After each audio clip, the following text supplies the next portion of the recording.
আর সব কি ঠিক আছে তো? আচ্ছা দিদি ভাইগুলোর কথা কি 5 বছর পর মনে পড়লো? মিষ্টি করুন দিদি, মিষ্টি আমাদের আজ চরম সৌভাগ্য আপনি আমাদের সত্যি মানে এত সৌভাগ্য না আজ আমাদের চরম সৌভাগ্য। আপনি 5 বছর পর আপনি আমাদের পাড়ায় এলেন, আপনার কতগুলো আমাদের পাড়াতে পড়ছিল, আমরা সত্যি ধন্য হয়ে গেলাম দিদি, সত্যি ধন্য হয়ে গেলাম।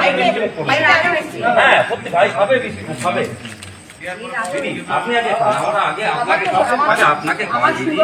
সুগার কেন দিদি, একটু মিষ্টি আপনি করুন, আমরা খাওয়াই। 5 বছর পর আপনার দেখা দিলেন, ঠিক আছে দিদি?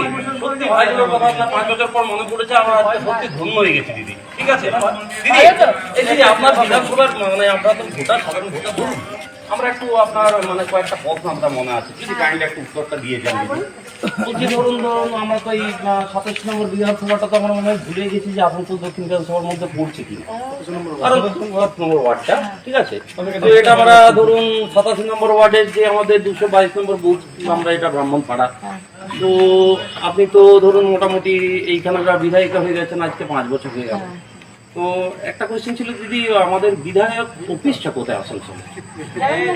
না আমরা তো আজ পর্যন্ত কেউ আমাদেরকে বলেও নি, সাধারণ কাজ করলে আপনাকে কোথায় পাবো আমরা সেটাও খুঁজে পাই না, ঠিক আছে?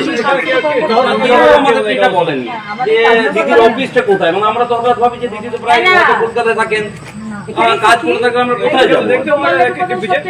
না সেটাই বলছি যে আমরা হঠাৎ করে আপনার জানি না যে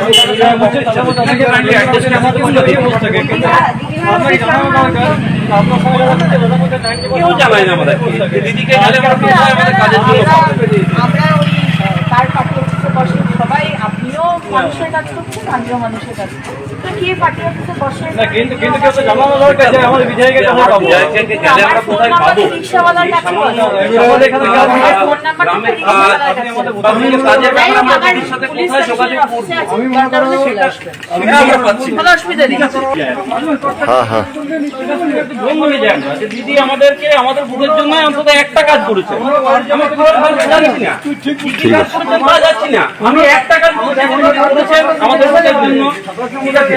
87 নম্বর ওয়ার্ড ব্রাহ্মণপাড়ার জন্য একটা কাজ দিদি করেছেন এই 5 বছরে, ঠিক আছে? আমি